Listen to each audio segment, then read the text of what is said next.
نہ میں وہابی نہ میں بابی، میں ہوں مسلم علمی کتاب۔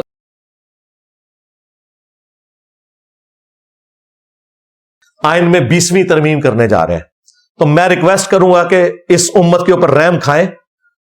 اس 20ویں ترمیم میں 295C کے ساتھ ایک شک ایڈ کر دیں کہ اگر کوئی شخص توہین سے توبہ کر لے تو اس کی توبہ ایکسیپٹیبل ہے، ورنہ یہ 295C جب اس طریقے سے رہے گی بغیر اس کی تفصیلات کے تو اس کو لوگ مس یوز کرتے رہیں گے۔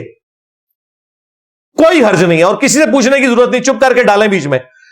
کوئی شک میں تبدیل کرنے کا نہیں کہہ رہا،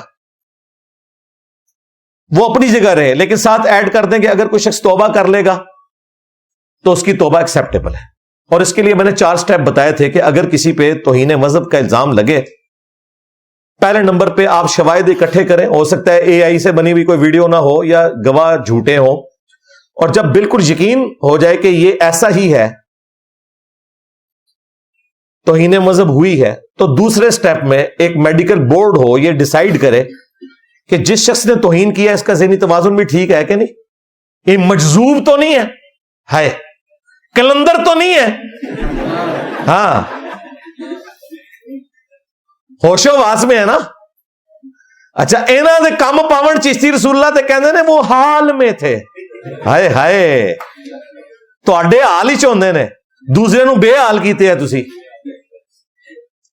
تو چیک کریں وہ مجذوب تو نہیں، کہیں کلندر تو نہیں ہے، ادھا کلندر ہے یا پورا۔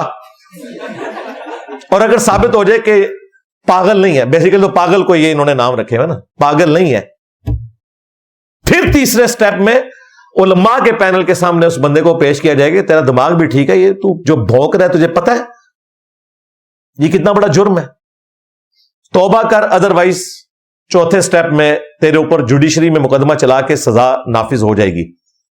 تو میرا خیال ہے کوئی زیادہ سے زیادہ بھی ڈھیٹ ہوا نا، تیسرے سٹیپ میں توبہ کر ہی لے گا، چوتھے سٹیپ تک جانے ہی کسی نے نہیں۔ لیکن یہ تو پہلا سٹیپ بھی نہیں طے ہوتا، یہ 4 سٹیپ بھی 295C کے اندر، چاہے آپ زمیمے کے طور پر انیکشر کے طور پر لگائیں، یہ ہونا چاہیے۔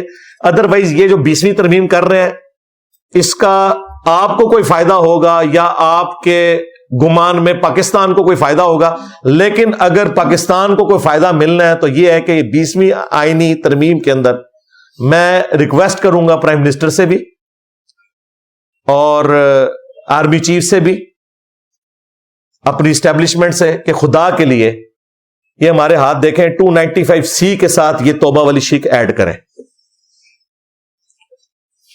قرآن میں تو اللہ تعالیٰ نے اس کائنات کے 3 بڑے گناہ گنوائے ہیں، سورۃ الفرقان سورت نمبر 25 آیت نمبر 68 سے 70۔ نمبر 1 شرک، جو کائنات کا سب سے بڑا گناہ ہے۔ نمبر 2 قتل ناحق، جو اس کائنات میں حقوق العباد میں سب سے بڑا گناہ ہے۔ اور نمبر 3 بدکاری۔ ان 3 گناہوں کے بعد اللہ تعالیٰ نے فرمایا جو ان سے بھی توبہ کر لے ہم اس کے نہ صرف گناہوں کو معاف کر دیں گے بلکہ نیکیوں سے بدل دیں گے۔ اللہ اکبر کبیرہ والحمد للہ کثیرہ وسبحان اللہ بکرۃ واصیلا۔ مجھے بتائیں شرک بڑا گناہ ہے یا توہین رسالت کرنا بڑا گناہ ہے؟ تو اس کی توبہ تو آئی بھی ہے، اور یہاں توہین رسالت جان بوجھ کے کوئی نہیں کرتا ہے، انہوں نے دھکے سے بنائی ہوتی ہے۔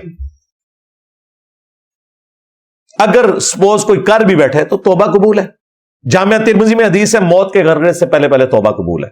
تو میں یہ سمجھتا ہوں کہ بڑا اچھا موقع ہے، یہ کئی سالوں کے بعد کوئی ترمیم ہوتی ہے، اس میں اگر یہ چیز ایڈ کر دیں تو کم از کم پاکستان جو جہنم بنا دیا ہے اس مذہبی طبقے نے، توہین مذہب کا الزام لگا کے لوگوں کو قتل کرتے ہیں، ان کی اس تکلیف سے تو اس امت کی جان چھوٹے گی۔ ہمیں یقین کریں، رفع الیدین کرتے ہوئے کسی ہندو سے ڈر نہیں لگتا، کسی عیسائی سے ڈر نہیں لگتا، کسی کرسچن سے ڈر نہیں لگتا، مسلمان سے ڈر لگتا ہے۔ اس مسلمان سے کہ جس کی نماز قادیانیوں والی ہے، ہاں جی، حنفی بریلوی، حنفی دیوبندی، حنفی قادیانی بغیر رفع الیدین کے نماز پڑھتے ہیں کیونکہ وہ حنفی ہیں، ہم رفع الیدین سے نماز پڑھتے ہیں کیونکہ ہم محمدی ہیں صلی اللہ علیہ وآلہ وسلم۔ ہم اس طریقے پہ نماز پڑھ رہے ہیں جو بخاری مسلم میں لکھا ہوا ہے، پڑھ رہے ہو جو قادیانیوں والا طریقہ ہے.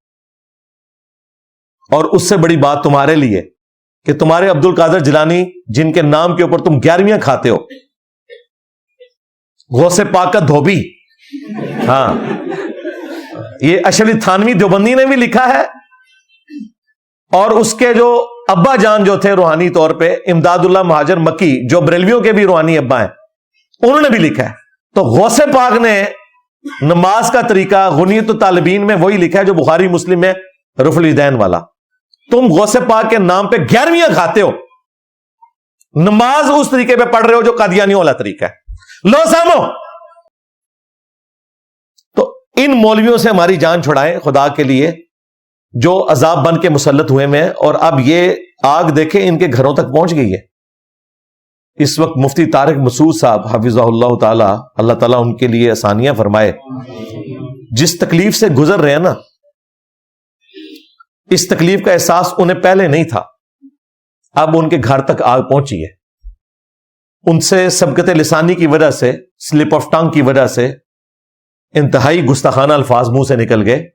گستاخی نہیں کی، گستاخانہ الفاظ نکل گئے، اور ظاہر ہے جب نکلے ہیں تو وہ گستاخانہ ہے. اس کو تو ہم یہ نہیں کہہ سکتے جس طرح وہ ابھی تک باطل تعویلات کر رہے ہیں کہ یہ میری غلطی ہے، گستاخی نہیں ہے. بھائی گستاخی تو ہے، چھوڑا ہی کچھ نہیں تم نے بھائی. نہ اللہ کو چھوڑا، نہ رسول کو چھوڑا، نہ صحابہ کو چھوڑا، نہ قرآن کو چھوڑا. تو میں کیا ضرورت تھی اتنے بڑا فلاسفر بننے کی؟ اس ٹاپک کا تم لوگوں کو، تمہارے بڑوں کو بھی آئیڈیا نہیں ہے کہ یہ امی کو کس طریقے سے بریف کرنا ہے ورڈ کو. پھر تم جاپان کے ڈاکٹروں کے ساتھ نبی الاسلام کا کمپیریزن ایک غلط طریقے سے کروا رہے ہو. میں نے ہر چیز کا جواب دیا ہے، میں نے باتیں اس سے زیادہ سخت کی ہیں. اگر آپ میری ویڈیو دیکھیں 1.25 گھنٹے کی، تو میں نے مفتی طارق مسعود صاحب سے زیادہ سخت باتیں کی ہیں، لیکن ایک علمی ڈیکورم کے اندر. لیکن وہ انہوں نے کوئی خیال نہیں کیا. بعد میں معافی مانگی، پھر غیر مشروط مانگی. ابھی تیسری ویڈیو بھی آئی ہے اور اس میں انہوں نے ہمارا عقیدہ اڈاپٹ کر دیا ہے. چشتی رسول اللہ دکھا رہے ہیں، اور وہ جو انہوں نے امیج دکھایا ہے نا، وہ امیج میرے ہاتھوں کا بنا ہوا ہے. میں اپنا امیج پہچانتا ہوں بنا ہوا، جو میں ہر ویڈیو میں ڈسپلے کراتا ہوں. سبا سنابل کا ریفرنس، کیونکہ وہ 2 صفوں پہ تھا تو وہ 2 صفحے میں نے جوڑے تھے. اس پہ ریڈ میں نے وہ ڈبا بنایا ہوا ہے، پھر پیجز کے اوپر بھی وہ ڈبا بنایا ہوا ہے. وہ ایگزیکٹلی وہی پیج ہے انہوں نے یوز کیا ہے. اچھی بات ہے. اور والے بھی ہیں سرکار، تھانوی رسول اللہ بھی دکھا دینا چاہیے. یہ کہ دیوبندی بھی ان کے خلاف بنا رہے ہیں نا کلپ. صرف بریلویوں کو نہیں چپ کروانا چاہیے تھا، انہیں چاہیے تھا کہ یہ کہتے ہیں کہ بھئی تھانوی رسول اللہ کا بھی تو دفاع کرتے ہو نا، تو میری بھی تعویل قبول کرو. یہ انہوں نے کی غلطی ہے ابھی بھی. بال مفتی صاحب کو میں بتا دوں کہ آپ جو مرضی کر لیں، انہوں نے آپ کو معاف نہیں کرنا. سیدھی سی بات ہے. بہتر یہ ہے کہ مرنے سے پہلے اللہ سے ڈریں اور اعلان برات کر دیں اپنے فرقے سے.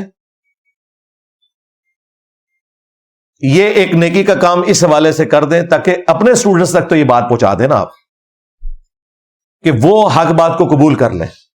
جن کو خوش کرنے کے لیے آپ سب کچھ کر رہے ہیں نا، انہوں نے آپ کا ساتھ کوئی نہیں دینا. میرے علاوہ کوئی بندہ کھڑا ہوا ہے مجھے بتائے؟ دیوبندی بھی جو ہوئے ہیں نا، وہ بھی اپنی مجبوری کو، اور وہ بھی کیا لولے لنگڑے طریقے سے کھڑے ہوئے ہیں.